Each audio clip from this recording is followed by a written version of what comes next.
Hi there, my name is Abigail Ozan, and this is my gospel response to Judaism. So, just to start off with some background of Judaism, the Jewish religion is actually one of the oldest in the world, dating back to nearly 4,000 years ago. Jewish religion relies most heavily on the ancient text called the Torah, which is a collection of 5 books. These books are known as Genesis, Exodus, Leviticus, Numbers, and Deuteronomy.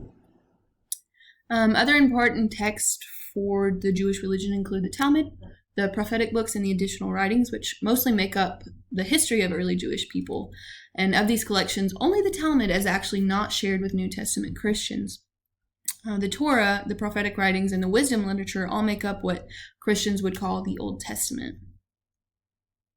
The beginning of Judaism can be traced in the Torah to very, very clear beginnings. First, God promises to make a people of and establish the seed of Abram, whom God later calls Abraham. His son Isaac was promised by God to be this continuation of seed. And after Isaac comes Jacob, whose name is later changed to Israel. Now you may notice the name Israel from the country Israel, and that is where they got their name because they were established by Abraham, Isaac, and Jacob. These three are the first Hebrews in the Torah, and in Exodus, the second book of the Torah, readers are introduced to a man named Moses. God uses Moses over and over, both as a prophet and as a servant, to make clear to his children the law and to act as a mediator between man and God. Throughout the Torah, God performs countless miracles through Moses and blesses him for his obedience. So let's talk about some of the basic beliefs of Judaism. Number one is salvation. So Jews do not believe in being saved by faith alone. Rather, they put their focus on ritual and purity and following the law that they were given. Moses as a prophet is also a huge and important factor within Judaism. God uses Moses again over and over, both as a prophet and as a servant, to make clear to his children the law that he gives them and to act as a mediator between man and himself.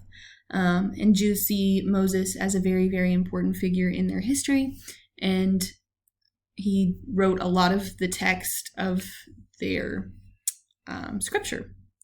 Number 3 is the law, which again I mentioned already. The Torah contains rules and regulations for the Jews to follow in order to have that ritual purity. It also entails sacrifices and things like specific instructions for the tabernacle, which they build when they're in the wilderness for 40 years while they were in Exodus. Number 4 obviously would be God, and though almighty and all-knowing, Jews believe that God is actually impersonal and unknowable, which is a little bit ironic considering some of the beliefs that they hold, but that's the case even still. Corden, who wrote our textbook, actually shares that the common denominator is the need to make a difference in the world through a life of righteousness. So doctrines, particularly beliefs about personal salvation, take a backseat to this concern. They're not very concerned about being saved themselves or needing to be saved, but rather just that their actions can get them into heaven and make a more pure world. So it's important too to understand some of the differences between Christianity and Judaism. And even though the Torah does not share a particular view of who God is and what he does, even though it does share a particular view of who is and what he does, there are unfortunately many Jews who see the stories of the Old Testament as nothing more than moral parables or life lessons which teach how to earn God's favor. So therefore, the first issue, even before establishing the sameness of the God of Christianity and the God of Judaism, would be to establish the mightiness and the reliability of Old Testament stories as truth. So when you're providing a gospel response for someone who maybe doesn't fully recognize Judaism as anything more than a tradition and only something that their parents did, so they do too, they're not going to put any authority in the Old Testament. And so when writing a gospel response, it's very important to establish that authority before you can go on and build on why those truths are so important within Christianity as well as Judaism. So Christianity and Judaism do share at the very least the same roots. As we talked about, they have a lot of the same holy texts, and on a deeper level, those values and promises each shape the beliefs that Judaism and Christianity have, and it causes us to look towards different things.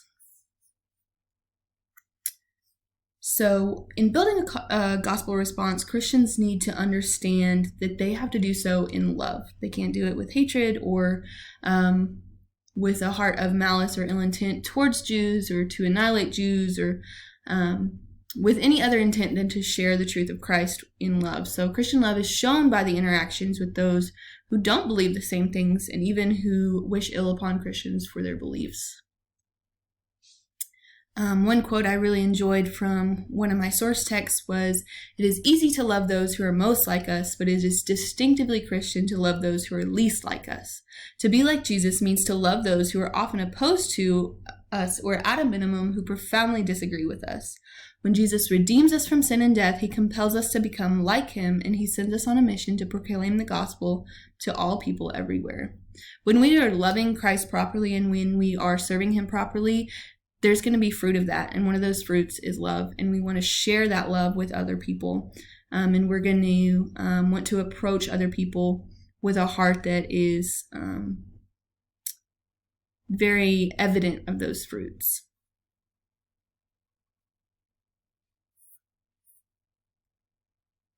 So how do we share the gospel with Jews? This is a super important question. We have to understand that we can't just go in and share the gospel with a Jew the same that we would maybe with an atheist or with a Muslim, but we have to do it in a way that is going to directly impact themselves and their heart and their understanding of the world. So number one, we have to understand that the God of the Jew and the God of the Christianity are the same, but they may not understand that. So again, establishing that and establishing that we have a lot of the same holy texts and we follow the same scripture and we have the same foundation is kind of fundamental to helping them to understand that, hey, I follow the same God that you follow, and I want to just share the rest of the story. Number two is understanding the messianic hope of the Old Testament. A lot of believers don't actually understand that Jews do look forward to a Messiah, and they do look forward to that Savior that will come. It just looks very different for them. And understanding that the Messiah in the Old Testament is the same one that came in the New Testament is one of the biggest parts of sharing the gospel with a Jew, which we'll go over here in just a moment. But number three would be the promises of Christ. So again, with that messianic hope comes promises of that Savior to come and who he's supposed to be and what he's supposed to be and what he's going to be doing. And unfortunately, a lot of times Jewish people are very blinded by the fact that they have these certain expectations, and instead of seeing the Messiah when he came, they rebuked him and they turned him away, and they don't have salvation because of that. Number four of sharing the gospel with Jews is being able to share with them how Christ is the fulfillment of those Old Testament promises, like we talked about in number three. So one huge portion of scripture that is just absolutely monumental in helping Jews to understand that Christ is that promised Messiah is Isaiah 53, specifically verses 2-5. And if you get the chance, please go and read it. It's absolutely incredible, but it's perhaps one of the most effective passages in establishing that the Messiah would be scorned and rejected. So a lot of Jewish people believe that he would be a political redeemer or a warrior or something along those lines, when in reality, the Old Testament shares many times over in Exodus, in Leviticus, and Isaiah, as we see here, that Christ is actually going to be scorned and rejected and killed. And it says that very clearly. But unfortunately, again, because of those blinders of certain expectations that they have, they completely missed it and did exactly what the scripture said they would do. Alrighty, well, that's my presentation. So I thank you guys so much for listening, and I just hope that you got more background on Judaism and how we can effectively share the gospel with them as Christians.